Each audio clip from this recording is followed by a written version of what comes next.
NATO, US and Germany are set to discuss Ukraine's needs for more weapons. The alliance's Secretary General said the only way to a negotiated peace is to give Ukraine support. The United States and Turkey discuss fast jets and NATO expansion at talks in Washington. New Zealand Prime Minister Jacinda Ardern shocks the world by announcing her surprise resignation from office. Eastern Orthodox Christians around the world celebrate Epiphany with traditional plunges in water.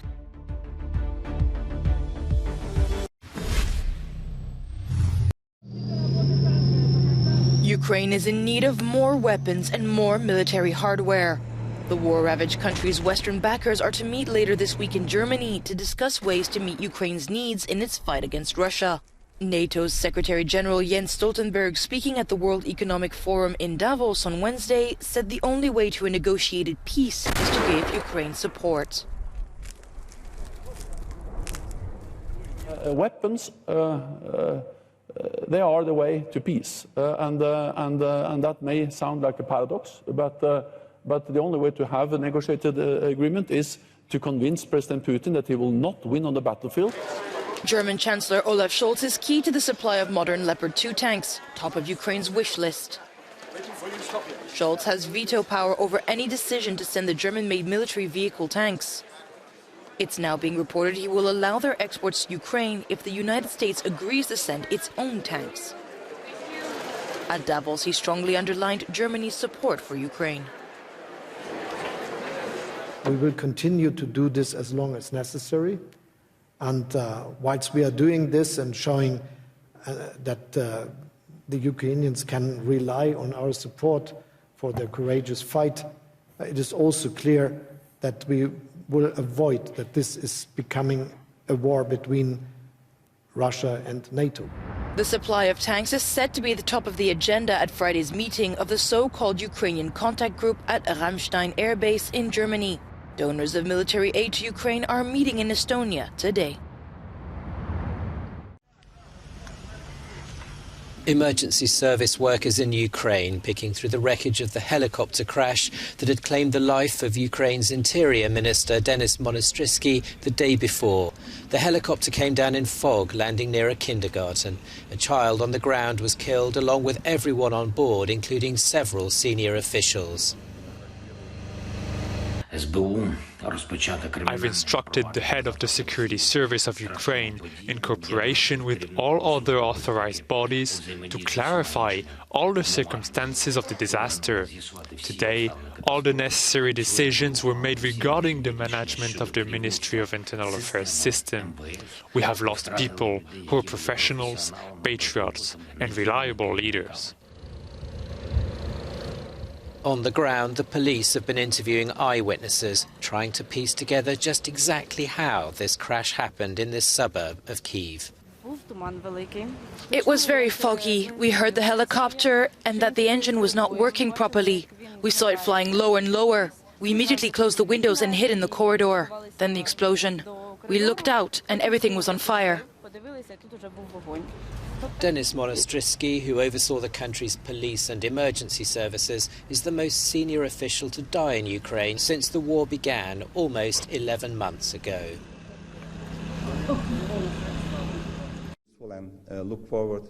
The talk was of F-16 warplanes and Ankara blocking Sweden and Finland's NATO membership at a meeting between Turkey's Foreign Minister Mevlut Cavusoglu and US Secretary of State Antony Blinken in Washington. Sweden and Finland applied for NATO membership last year following Russia's invasion of Ukraine. But they can only join if all 30 NATO members agree, and Turkey objects. It says the two Nordic states have harboured groups it regards as terrorists. While NATO tries to deal with this issue, the US Congress has also barred the export of F-16 jets to Turkey, with some lawmakers concerned over Ankara's deepening relationship with Moscow. Both sides in the Washington talks celebrated their partnership, but were unable to report any immediate breakthroughs, leaving Finland and Sweden frozen out of NATO. New Zealand Prime Minister Jacinda Ardern has announced her resignation.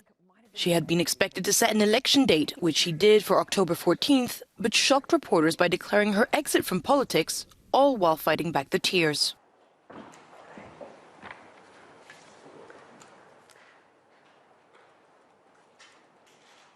And so today I'm announcing that I will not be seeking re-election,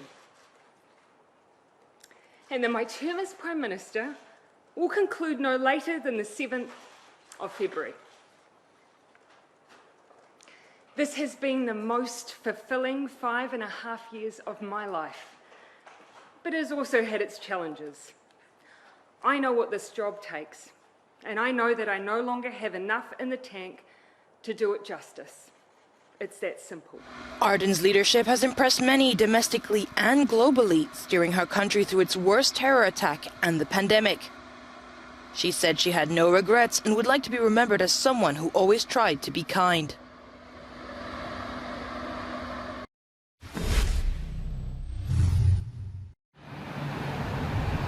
Microsoft is set to axe 10,000 jobs in the latest cull by a tech giant.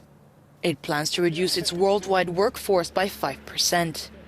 Hundreds of tech firms, including some of the sector's biggest names like Amazon and Meta, have revealed layoffs in recent weeks. Big technology companies have been forced to respond to signs of a global economic slowdown, with many having recruited tens of thousands of additional employees during the pandemic. More than 30,000 tech workers have lost their jobs this year so far. Members of the Russian Orthodox Church celebrated Epiphany on Wednesday with a traditional dip in the freezing waters of the Ostankhinsky Pond. The religious holiday commemorates the baptism of Jesus Christ, and dozens of Muscovites took a plunge into a hole carved in the ice. Orthodox priests blessed the waters before the religious procession took the plunge. However, not all Orthodox Christian churches celebrate Epiphany on the same day, as Greece, Bulgaria and Romania mark the occasion on January 6th. Meanwhile, Crimean Orthodox Christians gathered in Sevastopol for a sprinkling of holy water before taking a jump into the sea. With an astounding temperature of plus 15 degrees Celsius, many Crimeans saw it as the opportunity to uphold the Orthodox tradition. At the border between the West Bank and Jordan, Greek Orthodox Christians attended the annual ceremony on the banks of the River Jordan. The spot is close to where the river flows into the Dead Sea and is considered the third most important site in Christianity after the Church of the Nativity and the Church of the Holy Sepulchre.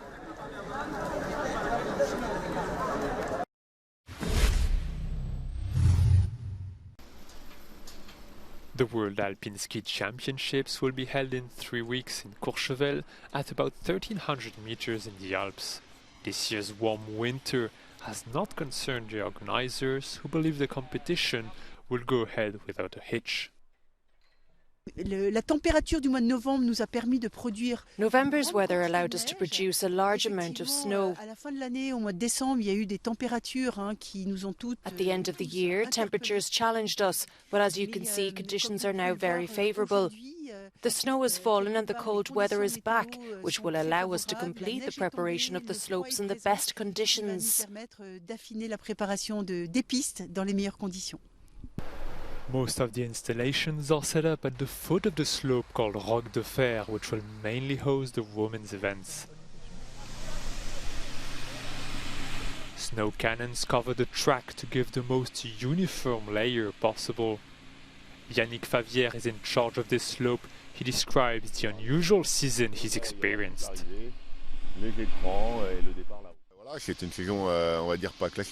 It was not a classic season. In mid-December we had the same weather we have now, and 10 days later it was much more complicated. But there have always been struggles with some winters. We know that it's not always simple. We have to act following the weather. Here in Courchevel in the French Alps, organizers are not worried about the current snow levels, and the competition should be underway soon. The temperatures are now cold enough for snowmaking to resume in both sites, in Méribel, where women will be competing, and here in Courchevel, where men's competition will take place. 600 athletes are hoping they will be able to ski from the 6th to the 19th of February without any lack of snow issues. Gaël Cambine-Courchevel for Euronews.